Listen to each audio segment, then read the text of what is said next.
Hari ini kita bicara tentang sebuah fenomena yang menjadi hambatan terbesar dalam kemajuan pembangunan, yaitu korupsi.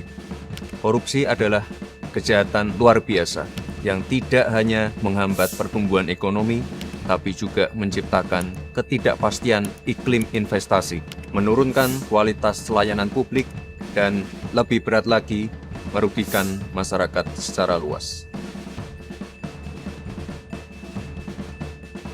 Kita semua harus menyadari bahwa anggaran negara, anggaran daerah yang berasal dari pajak yang dibayar oleh masyarakat Indonesia harus dipergunakan setiap rupiahnya untuk kepentingan dan kesejahteraan masyarakat. Berdasarkan data dari ICW selama periode 2013 sampai 2022, potensi kerugian negara akibat korupsi mencapai 238 triliun rupiah. Dan berdasarkan kasus yang ditangani kejaksaan, potensi kerugian negara akibat korupsi di tahun 2024 mencapai 310 triliun rupiah. Namun, sayangnya hanya 1,6 triliun rupiah yang mampu dikembalikan ke kas negara. Artinya, pengembalian aset negara yang dikorupsi sangat sulit untuk dilakukan. Dan lebih dari 90% menguap begitu saja. Bahkan justru tetap bisa dinikmati oleh pelaku dan kerabat pelaku. Memang penyimpangan ini tidak hanya terjadi di satu, dua, atau segelintir negara saja, tapi hampir semua negara mengalaminya.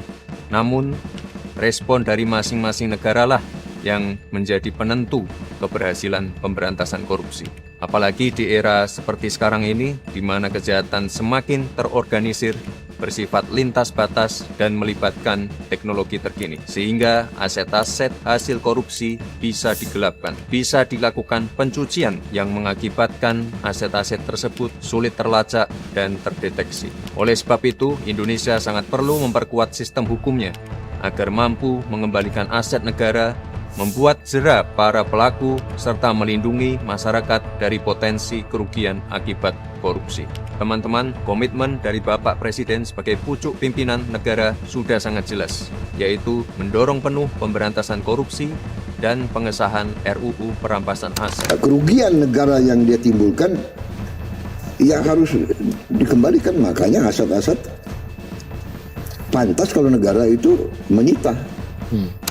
Ini bukan sekedar pernyataan biasa, tapi kesungguhan Bapak Presiden untuk memerangi korupsi dengan instrumen hukum baru yang bisa membawa manfaat besar bagi bangsa.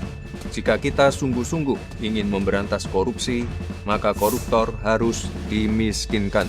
Para koruptor harus tahu bahwa kejahatan korupsi bukan hanya membuat mereka harus tidur di balik jeruji besi, tapi negara juga dapat mengambil kembali semua harta yang mereka curi.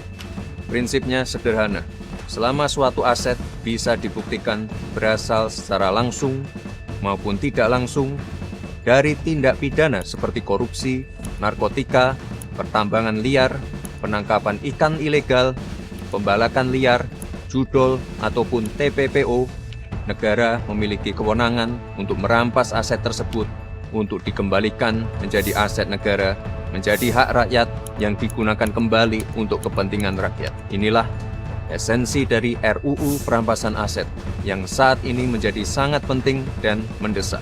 RUU perampasan aset ini merupakan pelaksanaan dari United Nations Convention Against Corruption tahun 2003 yang mengatur mengenai perampasan aset tanpa pemidanaan, yang menjadi semakin relevan dan penting untuk pemulihan aset negara, apalagi ketika pelaku tindak pidana meninggal atau kabur ke luar negeri.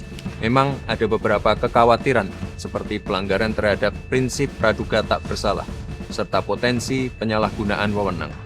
Kekhawatiran ini sangat bisa dipahami. Oleh sebab itu, pembahasan terkait RUU ini harus segera dilakukan secara serius, komprehensif, dan transparan, serta melibatkan semua pihak termasuk para praktisi dan profesional agar menghasilkan regulasi yang kuat dengan pengawasan yang ketat sehingga tajam kepada para pelaku namun tidak sewenang-wenang kepada yang bukan pelaku. Beberapa negara lain juga telah lebih dahulu menerapkan konsep perampasan aset untuk tindak kejahatan tertentu, seperti di Belanda, Kolombia, Singapura, bahkan di Italia. Vila-vila mewah milik mafia disita dan diubah menjadi sekolah serta pusat kegiatan sosial. Pengalaman negara lain tentu bisa kita jadikan masukan agar RUU perampasan aset bisa efektif mengembalikan aset negara dan tidak menjadi instrumen yang bisa disalahgunakan.